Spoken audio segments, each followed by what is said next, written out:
Which was the highest mountain in the world before Mount Everest was discovered? It was Mount Everest itself. एक और पहेली पूछता हूँ, अगर एक डाल के ऊपर 4 चिड़िया बैठी है और एक शिकारी ने आकर एक चिड़िया को गोली मारी तो डाल के ऊपर कितनी चिड़िया बचे?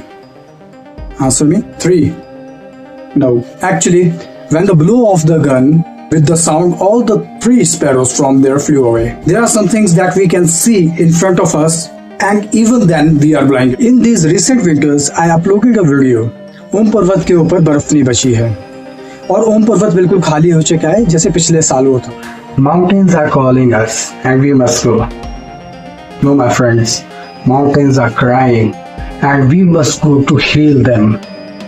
आप इस इमेज को देखिए.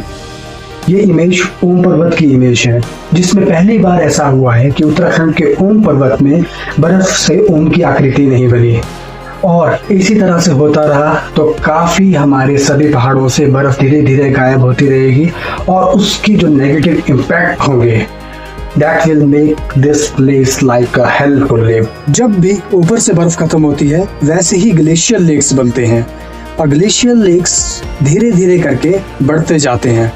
और न्यूटन की ग्रेविटी का लॉ तो सबने पढ़ा ही है. सेब गिरने से थोड़ी पता लगेगा, जब पानी ऊपर से गिरेगा तब पता लगेगा, क्लाउड बर्स्ट की फॉर्म में या फिर लेक बर्स्ट की फॉर्म में. और यहाँ पे मैं सिर्फ 2 बातों के लिए बात करने वाला हूँ ओनली. एक तो हिमाचल के रोड्स एंड सेकंड वन जो हमारे हिमाचल के रोड्स के बाद जो है टाउन प्लानिंग है किस तरह से की जा रही है.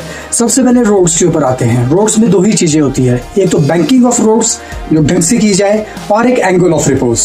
पहले बैंकिंग ऑफ रोड्स पे आते हैं. हमारे पहाड़ी रोड है, जब हमारे रोड के ऊपर एक मोड़ आता है तो वहाँ पे एक हल्का सा टिल्ट देते हैं जिसे कहते हैं बैंकिंग करना, ताकि जो सेंट्रीपिटल फोर्स है वो बनी रहे और जो पहाड़ से पानी आ रहा है वो भी आराम से बाहर निकले ताकि वहाँ पे गड्ढे ना पड़े. और second, angle of repose. Angle of repose क्या होता है आप अपनी स्क्रीन पे देख सकते हैं. The steepest angle eight which a pile of granular material can be heaped without collapsing at a certain angle. अब एक सर्टेन एंगल को ही हमारे 4 लेन्स में जब हटा दिया जा रहा है तो वहां से कोलैप्सिंग तो डेफिनेटली होगी. ये एक फार्मास्यूटिकल डेफिनेशन भी हो सकती है. जब हम मेडिसिन बनाते थे, have read this definition in pharmaceutics, but ये डेफिनेशन हमारे जियोलॉजिकल सर्वेस के अंडर भी आती है. आप इसको वहां पे भी पढ़ सकते हैं. जब पहाड़ को जब काटा जाता है तो वहां पे एक एंगल ऑफ रिपोज का काम आता है कि उसको एंटी स्लाइडिंग के हिसाब से बनाया जाए कि एंगल बराबर बना रहे, कि अगर आप पहाड़ को सीधा ना काटे, थोड़ा सा टिल्ट करके काटे. इसको आप पढ़ सकते हैं. संक्षेप में मैंने इतना बताया. जैसे हमारे 4 लेन बन रहे हैं, जिस तरह से उनकी कटिंग्स हो रही है, आज तक तो पुराने रोड्स में चलो कटिंग किसी भी तरह की थी, लेकिन 4 लेन्स के बाद डिफोरेस्टेशन बहुत हुई है, काफी चीजें अलग हुई है. एनवायरमेंटल चेंजेस तो है ही हैं, वो तो फैक्टर तो हम डिनाई कर ही नहीं सकते हैं. उसके अलावा के फैक्टर्स के ऊपर मैं आज बात कर रहा हूँ. एनवायरमेंटल फैक्टर्स के ऊपर मैंने लास्ट वीडियो में बात कर रखा है. Second is town planning.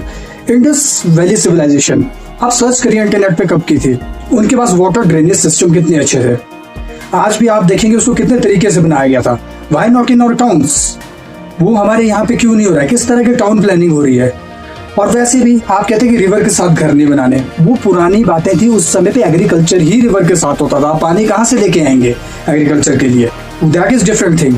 पर अब रिवर के साथ क्लाउड बर्स्ट हो रहे हैं. जैसे मैंने शुरू में कहा, जो ग्लेशियर लेक्स हैं वो रिवर्स का फ्लो बढ़ा रही हैं और उसको due to global warming, due to several environmental issues, तो हमको टाउन प्लानिंग अलग से करनी पड़ेगी. थोड़ा अपर हाइट में टाउन प्लान्स को लेना पड़ेगा.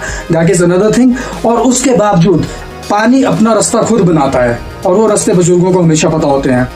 कभी किसी को उनको भी कंसल्ट कर लो जिन्हें ये रास्ते पता हो कि कहाँ से पानी हमेशा आता है. कभी क्लाउड बर्स्ट होगा और वहीं से इतना पानी एक बारी में आ जाए, पानी को वो रास्ता नहीं चाहिए, उसके अपने रास्ते पहले के हैं, वो आएगा ही वहीं से जैसे हमेशा से आता रहा था.